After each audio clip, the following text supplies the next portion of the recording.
Assalamualaikum warahmatullahi wabarakatuh. Hai semua, perkenalkan, nama saya Vivian Irma Cahyaningrum, NIM 2411201052, Prodi Bioteknologi semester 3, tugas Fisiologi Mikrobia.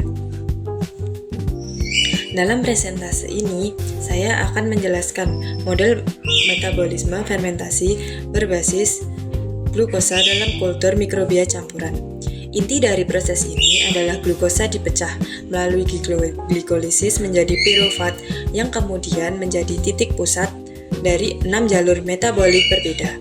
Jalur-jalur ini menghasilkan bermacam-macam produk fermentasi, mulai dari asam organik, alkohol, sampai pelarut, dan asam lemak rantai pendek SCFA.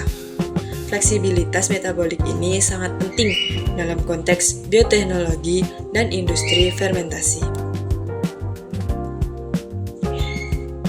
Diagram yang kita lihat menggambarkan skema ringkas namun komprehensif dari metabolisme fermentasi glukosa oleh mikroba campuran. Setelah glukosa dipecah melalui glikolisis, terbentuk pirufat. Dan dari titik inilah mikroba dapat menyalurkan metabolit ke 6 jalur berbeda.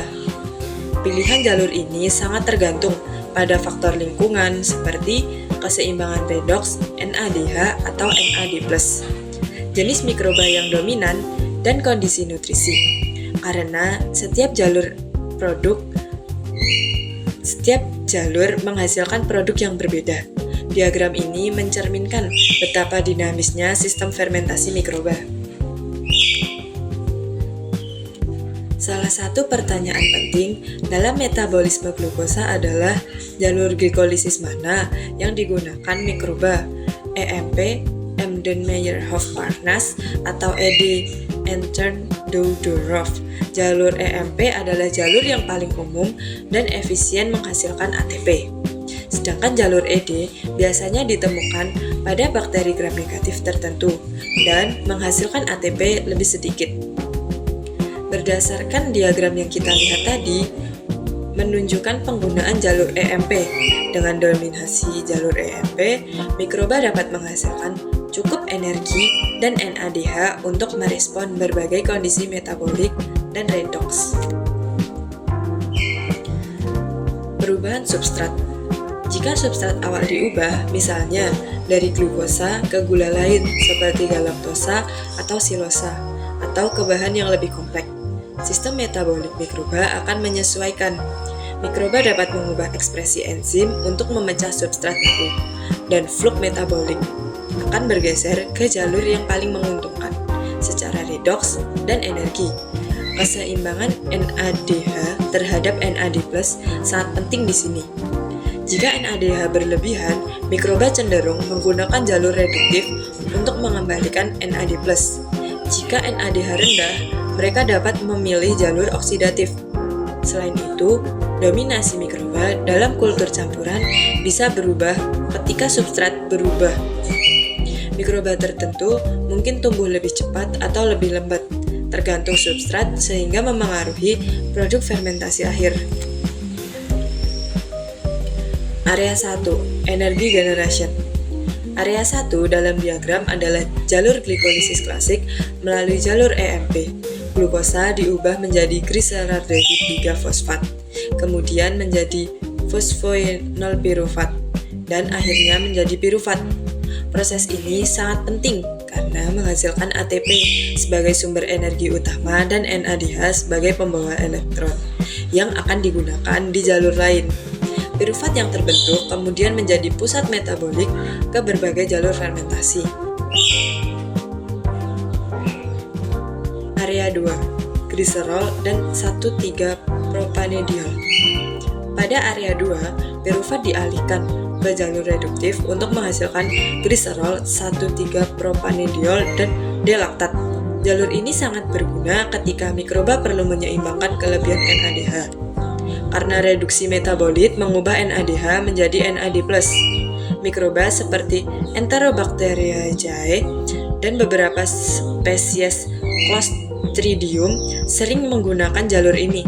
Produk seperti 1,3-propanediol sering menjadi target dalam bioproduksi karena aplikasinya dalam plastik biologis dan senyawa kimia. Area 3, etanol asetion 2,3-butanediol. Di area 3, pirufat dikonversi menjadi asetil-CoA yang kemudian digunakan untuk menghasilkan etanol, asetion 2,3-butanediol, dan format. Jalur ini populer dalam fermentasi industri karena etanol adalah biofuel dan senyawa seperti 2,3-butanediol dan asetion digunakan dalam industri kimia dan makanan sebagai aroma atau bahan baku. Jalur ini juga memungkinkan mikroba untuk mereduksi NADH dan menghasilkan ATP tambahan, tergantung enzim yang digunakan. Area 4, SCFA dan solventogenesis. Area 4 menggambarkan jalur di mana mikroba menghasilkan asam lemak pendek seperti SCFA seperti asetat dan butirat, serta pelarut seperti butanol dan aseton, juga isopropanol. Jalur ini sangat khusus pada genus Clostridium melalui fermentasi yang dikenal sebagai fermentasi AB, aseton, butanol, dan etanol. Produksi butanol sangat menarik dari sudut pandang bioteknologi, karena butanol bisa digunakan sebagai biofuel dengan energi lebih tinggi dibanding etanol. Area 5, L-laktat dan propionat branch. Area 5 adalah jalur di mana pirufat diarahkan untuk menghasilkan L-laktat, propionat, dan 1,3-propanediol. Jalur ini sangat penting metabolik karena membantu mikroba mengatur keseimbangan redoks, NADH atau NAD+, dan pH media fermentasi. Dari sisi industri, L-laktat adalah bahan baku utama untuk pembuatan bioplastik PLA atau polylactic acid. Sementara propionats digunakan sebagai pengawet dalam roti dan produk pangan lainnya. Area 6, dikarboksilik acid cycle. Area 6 menunjukkan jalur dikarboksilik acid atau siklus asam dikarboksilat, di mana mikroba menghasilkan sukinat dan propionat. Jalur ini sangat khas di bakteri anaerob tertentu. Produk seperti sukinat sangat berguna dalam industri karena bisa digunakan sebagai prekursor untuk berbagai bahan kimia, dan propionat selain sebagai pengawet juga bisa menjadi bagian dari rantai karbon yang lebih kompleks. Peran area 5 dalam industri. Area 5 memiliki relevansi industri yang sangat besar. L-laktat yang dihasilkan dalam jalur ini adalah bahan baku sintetis bioplastik PLA yang kini banyak dikembangkan sebagai alternatif plastik konvensional ramah lingkungan. Sementara itu, propionat berfungsi sebagai pengawet alami dalam industri roti atau kue, mencegah pertumbuhan jamur. Selain itu, produksi laktat dan propionat bisa menurunkan pH fermentasi, yang membantu menjaga kestabilan mikroba dan menghindari kontaminasi oleh mikroba yang tidak diinginkan. Sebagai kesimpulan, pirufat disebut juga atau pirufat adalah titik sentral dalam fermentasi glukosa pada kultur mikrobia campuran, dari mana mikroba bisa memilih 6 jalur yang berbeda-beda.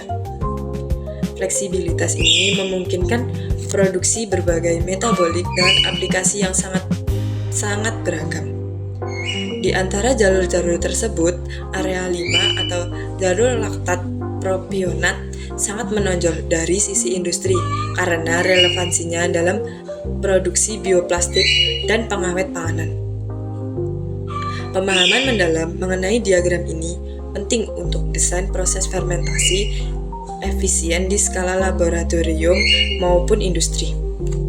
Mungkin sekian presentasi tentang fermentasi yang saya sampaikan. Semoga menjadi wawasan tambahan untuk teman-teman sekalian. Jika ada kurang dan lebihnya, saya memohon maaf.